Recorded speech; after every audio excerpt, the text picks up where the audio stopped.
considers their points of view. Facing an adversary, he seeks to bring to each conversation a sense of understanding. Some of his closest observers are convinced that they are watching a man being born again. Harding, a close friend, is certain that Doc is being rebaptized in the spiritual realm of a greater God consciousness.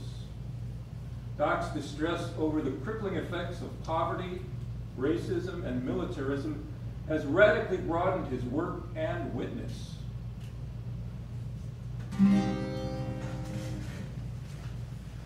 Through all trials we sing thy name, joy in thee is life's sole aim. Through all trials we sing thy name, joy in thee is life's sole aim. Through all trials we sing thy name, joy in thee is life's sole aim. Through all trials we sing thy name, joy in thee is life's sole aim.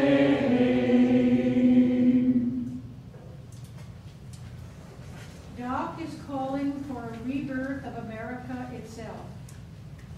As his Beyond Vietnam speech asserted, true compassion is more than flinging a coin to a beggar. It comes to see that an edifice which produces beggars needs restructuring. Doc realizes that the angry reaction to his call for this rebirth involves, in part, money. His victories for integration and equality did not carry a price tag for the nation. But now Doc is demanding that we re-examine our economic priorities. He insists that budgets are moral documents. In no uncertain terms, he brings home the point.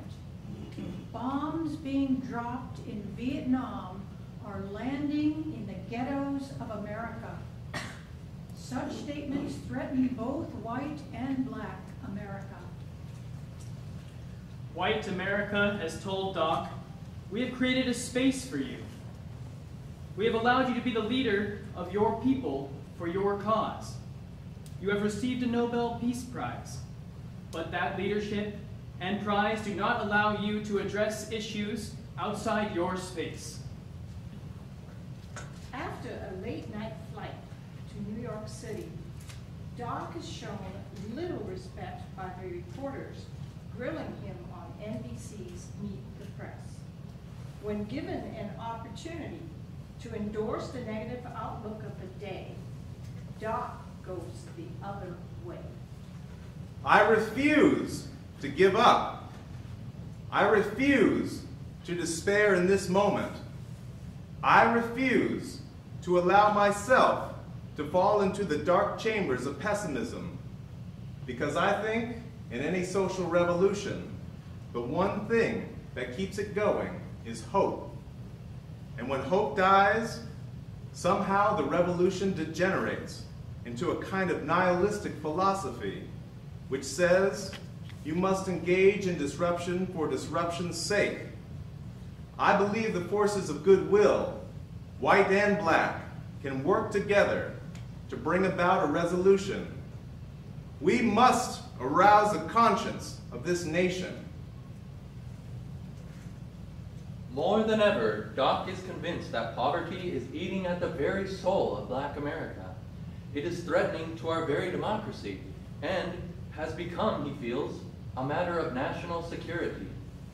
This is the essence of his spiritual rebirth and recommitment to the gospel of Christ. Despite his own battle with political and personal setbacks, Doc realizes that he is morally obligated to muster all his energy to bring attention to the poor. Their suffering cannot be rendered invisible. In the winter of 1967, addressing his staff in the face of rising black militancy, Doc tells them that on the question of nonviolence, I'm going to stand by it. I'm going to love because it's just lovely to love. I believe that nonviolence is the answer to mankind's problems. I have taken a vow. I, Martin Luther King Jr., take thee, nonviolence, to be my wedded wife, for better or for worse, for richer or for poorer, in sickness and in health, until death do us part. Doc recalls the time, a mere 13 years ago, at age 26, when he is drawn into the Montgomery bus boycott.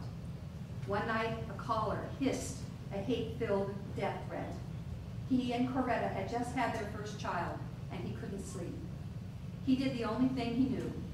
He prayed for guidance.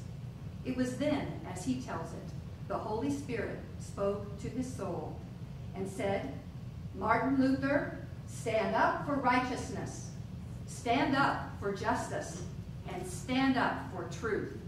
And lo, I will be with you, even unto the end of the world." Now, at the end of 1967, the days ahead are dark, darker even than he knows. Forces rip apart the country. Demons divide his own people. Discord gnaws on his own organization. Rancor is on the rise. As 1967 comes to an end, with America raining bombs on North Vietnam, violence is in the air. Doc faces a culture that has less and less interest in his core values. Doc has invoked the God who, as he says, can make a way out of no way. A God who can lift you from the fatigue of despair to the buoyancy of hope. I've seen the lightning flash. I've heard the thunder roar. I've felt the sin breakers dashing, trying to conquer my soul. But I heard the voice of Jesus saying, "Fight on!" Quoting the book of Ecclesiastes, "The race is not to the swift, nor the battle to the strong." Doc knows he will not survive the battle with human strength alone. 1968 begins ominously. On February 1st, the news breaks of a major offensive by the Viet Cong and North Vietnamese, the Tet Offensive. American troops are reeling. But the next day, another news item catches Doc's eye. In the midst of a thunderous rainstorm, 2 sanitation workers in Memphis, Tennessee, were riding in the compression unit of a garbage truck, the only place where black employees could seek shelter, and the unit misfired, crushing the 2 men to death. It is Sunday, February 4th. Though Memphis is on Doc's mind, his prepared sermon is on the dangers of an unchecked ego. He quotes Jesus' response to James and John's request to sit at Jesus' side in heaven. "Whosoever wants to be great among you must be your servant. Even the Son of Man has come to serve and give his life as ransom." Doc went on, shifting gears, asking metaphorically, "What is it that I would once said at my funeral? I'd like somebody to mention that Martin Luther King Jr. tried to give his life serving others." By February 11th, the sanitation workers in Memphis have walked off the job as city officials refuse to negotiate or to consider improvements in conditions, benefits, or pay. Civil disobedience is their only weapon. Death threats against Doc are increasing. In Miami, at a leadership conference of black ministers comes a bomb threat. A sniper calls Doc's hotel and demands to know Doc's room number. The Miami police provide armed security guards and Doc is confined to his room for 4 days. Finally, Doc, impatient for being confined, goes to the conference on its last day to espouse teachings of tolerance and love. Doc rises above his own circumstances as a marked man and makes a plea for unity among the ministers. Reflecting his own personal struggle. When hope diminishes, the hate element is often turned toward that person who built up the hope, who could say, I have a dream, but couldn't produce the dream because of the failure and the sickness of a nation to respond to the dream. Finally, Doc gives a call to the ministers to give a kind of new vitality to the religion of Jesus Christ. The great tragedy is that Christianity failed to see that it had the revolutionary edge. But in Memphis, hatred is rampant and is on the verge of mayhem. Unable to sleep, Doc finds himself singing the ancient hymn whose meaning penetrates his heart. While I draw this fleeting breath, when mine eyes shall close in death, when I soar to worlds unknown, see thee on thy throne. Rock of ages, cleft for me, let me hide myself in thee. Haunted by thoughts of the destruction of his own life and the need to press forward with his plans to help the poor, Doc moves at an ever more frantic pace. He goes to Michigan. There, at Grosse Pointe, a wealthy white suburb of Detroit, he addresses 3,000 people, largely white. But an angry throng of screaming protesters also awaits him. The chief of police actually sits on Doc's lap in the car to protect him bodily. Throughout his speech, Doc is heckled. Doc pauses each time and politely allows them to voice their views before returning to his remarks. I've been in the struggle a long time now, and I've conditioned myself to some things that are much more painful than the discourteous people not allowing you to speak. So if they feel that they can discourage me, they'll be up here all night. In the midst of the hollering, and in the midst of the discourtesy tonight, we see that, however much we dislike it, the destinies of white and black America are tied together. We must all learn to live together as brothers in this country, or we're all going to perish together as fools.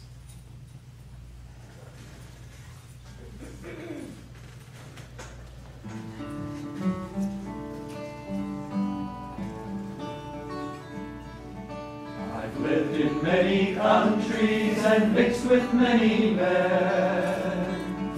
I've shared their days of sunshine, gone with them in the rain.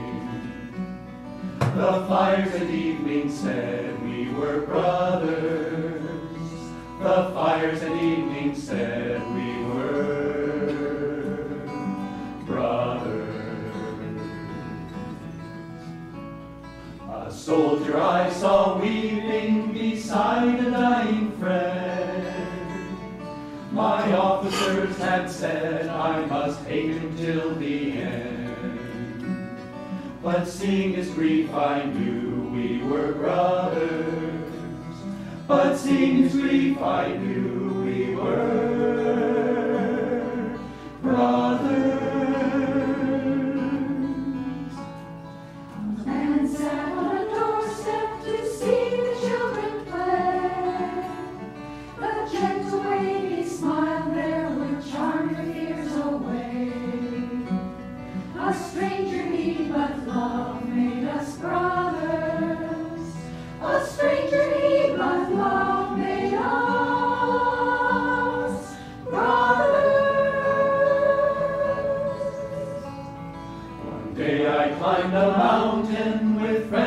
motherland. The words we use were different, but joy one understands. Our gladness in God's world made us brothers. Our gladness in God's world made us brothers.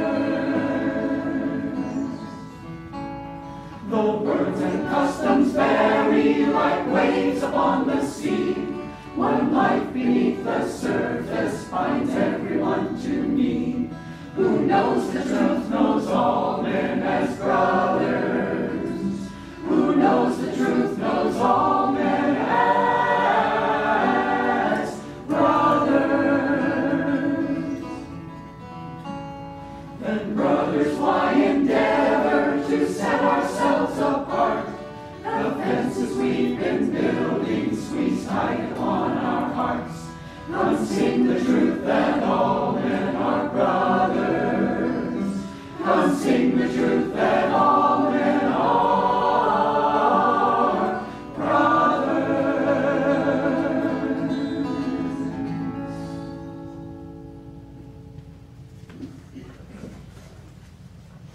Raising his voice above the intransigent hecklers, Doc invokes the movement's signature song. We shall overcome, because Thomas Carlyle is right. No lie can live forever. We shall overcome, because William Cullen Bryant is right. Truth crushed to the earth will rise again. We shall overcome, because James Russell Lowell is right. Truth forever on the scaffold, wrong forever on the throne. Yet that scaffold sways the future, and behind the dim unknown standeth God in the shadows, keeping watch above his own. We shall overcome, because the Bible is right. You shall reap what you sow. Memphis is calling. Reverend James Lawson is on the line again. Lawson is telling Doc that the strike in Memphis is a strike at the very heart of all that is wrong with America. The strike is now in its 5th full week. The strike has pitted the haves against the have-nots. But the strike needs further backing. Doc would rather fly back to Atlanta and be home. He would rather try to resolve internal staff debates. He wants to pour his energy into the upcoming Poor People's Campaign. But Memphis won't leave him alone. Yes, he tells Lawson, he'll come to Memphis tomorrow. On Monday, March 18th, as he is driven to Memphis's Mason Temple to rally the garbage strikers and their supporters, he is told that there are more than 1,500 supporters waiting to hear you. 1,000 supporters. 15,000 supporters waiting to hear you. The reception is thunderous. You are demonstrating that we are all tied in a single garment of destiny. You are reminding not only Memphis, but the nation that it is a crime for people to live in this rich nation and receive starvation wages. The vast majority of Negroes in this country are still perishing on a lonely island of poverty in a vast ocean of material prosperity. I will hear America through her historians, years and years to come, saying, we built gigantic buildings to kiss the sky. We are able to dwarf distances and place time in chains. But it seems that I can hear the God of the universe saying, even though you've done all that, I was hungry, and you fed me not. I was naked, and you clothed me not. Never forget that freedom is not something that is voluntarily given by the oppressor. It is something that must be demanded by the oppressed. If we are going to get equality, we are going to have to struggle for it. Doc then goes on to extend his exhortation to the March on Washington, the Poor People's Campaign. On its feet, the crowd goes wild. Doc has caught the spirit of Memphis and lifted it to new heights. Thursday, March 28th, the day of the planned march in Memphis. It is done, but Doc's world has come undone. The moment of triumph has turned catastrophic. What should have been a peaceful march through the heart of Black Memphis to the steps of City Hall exploded into a full-on riot. Looters ran wild. A boy was shot to death. 50 people were injured and another 120 arrested. The governor called up 4,000 National Guardsmen to restore order, and the mayor virtually shut down the city. It could not have happened at a worse time. Doc saw Memphis as the place where his leadership as a committed pacifist would be firmly restored.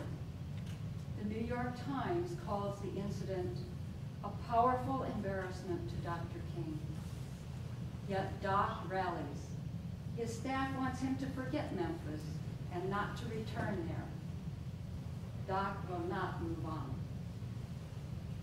In a sermon at the Washington National Cathedral, Doc challenges his most vehement critics who question his opposition to the Vietnam War. A genuine leader is not a searcher for consensus, but a molder of consensus. Cowardice asks the question, is it safe? Expedience asks the question, is it politic? Vanity asks the question, is it popular? Conscience asks the question, is it right? I will not yield to a politic of despair. Our goal is freedom, and I believe we are going to get there, because however much she strays away from it, the goal of America is freedom. Abused and scorned though our people may be, our destiny is tied up in the destiny of America.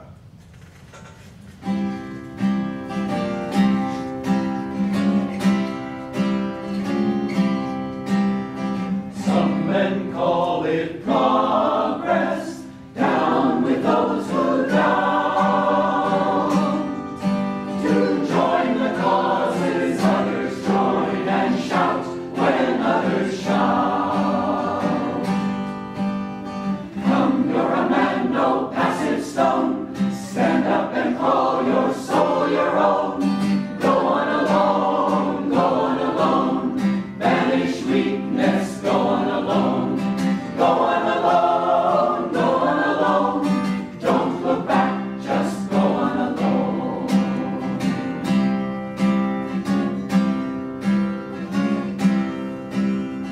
Some men lack the daring ever to be free. They shun the heights and crowd the depths and court security. Come, you're a man, no passive stone. Stand up and call your soul your own. Go on alone, go on alone. Banish weakness, go on alone. Go on alone, go on alone. Don't look back, just go on alone.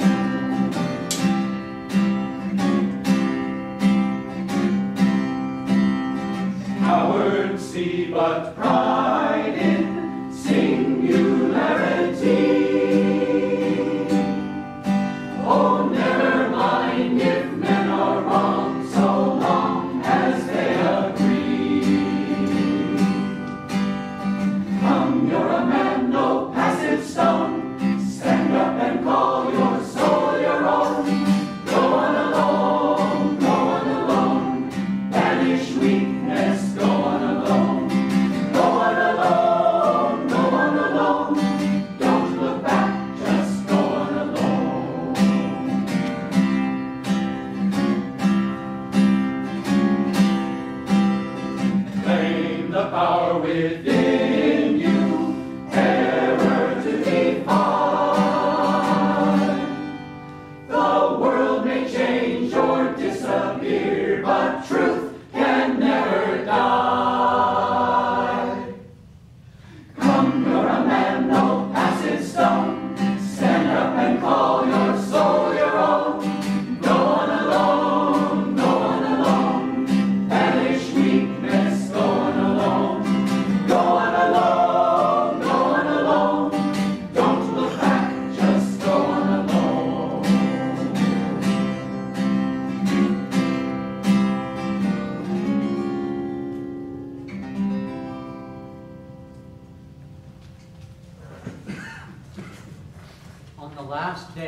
March 1968, President Johnson announces that he will neither seek nor accept the nomination of his party for president.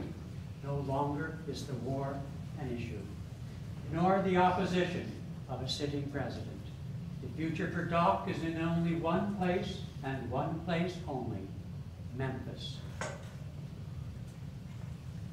On the morning of April 3rd, one day before the assassination, Mabel John, a soul singer from Chicago, makes a fatal decision to give up her room at the Lorraine Motel, room 306, to Dr. Martin Luther King, Jr. When Doc thanks her, she says, "You need to be careful, Dr. King." I'm in the best care, Mabel. I'm in God's care. I just pray to God to keep you safe. His love is the only safety we need. There's a big rally tonight, but the weather is not heartening. Tornadoes have touched down in neighboring counties. A storm warning is in effect. Walking out of his second-story room onto the balcony, Doc looks out into the distance. He sees jagged bolts of lightning. He hears the crack and rumble of rolling thunder. He decides not to go to the rally tonight. He figures few people will brave going out on a night such as this. Back in his room, he calls Coretta in Atlanta. He tells her he loves her and asks her to kiss the kids for him. He then tells Ralph Abernathy that if the rally takes place, that he, Ralph, should speak for him. But when Ralph makes his way to the Masonic Temple, he finds a crowd all asking, "Where is Dr. King? When will Dr. King be here?" Ralph then calls the Lorraine. Room 306, he tells the desk clerk. The phone keeps ringing and ringing. Finally, Doc picks up the receiver. Ralph tells him that they're not leaving until Doc shows up. Doc dresses and rushes to the Masonic Temple. As a torrential thunderstorm cracks open the pelts and pelts the hall with a pounding rain, Doc begins the last speech of his life. We've got some difficult days ahead, but it really doesn't matter with me now because I've been to the mountaintop. I don't mind. Like anybody, I would like to live a long life. Longevity has its place, but I'm not concerned about that now. I just want to do God's will. And He's allowed me to go up to the mountain. And I've looked over and I've seen the promised land. I may not get there with you, but I want you to know tonight that we as a people will get to the promised land.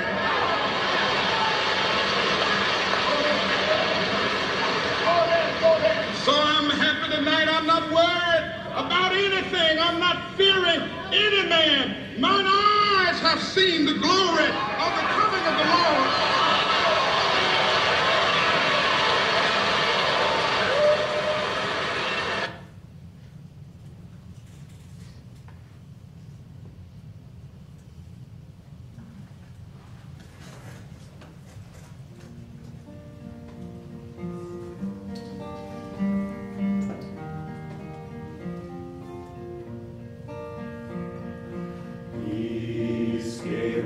The mountains, peace gave us the sky.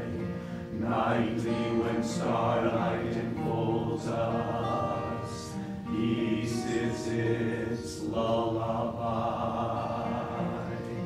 Amen. Amen.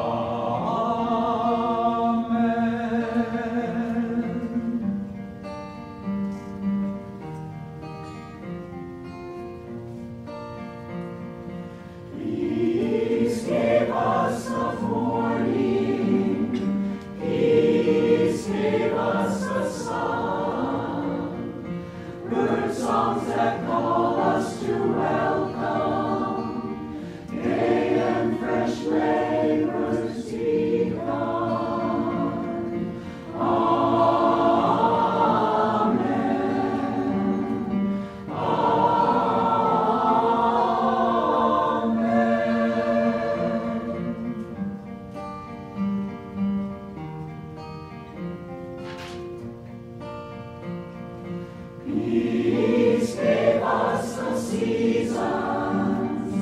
Peace gave us the rain. Cool clouds that gathered to bless us. Mist hands that soothe away pain. Amen.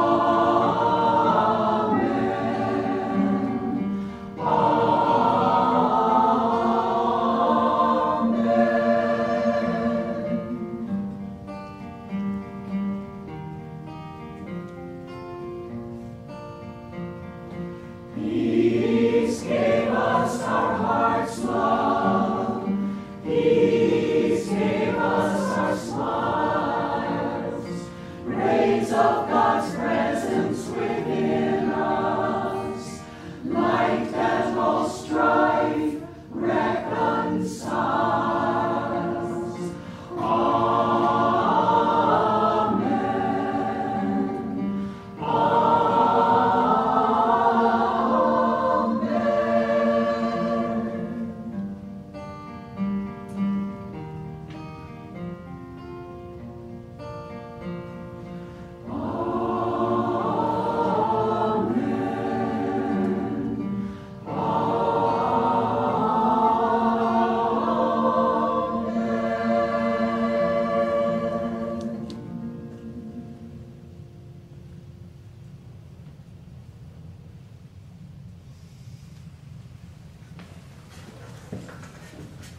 Thank you all for coming this evening. I hope through our tribute this year, you can see and feel and understand that greatness, like the kingdom of heaven, is within us.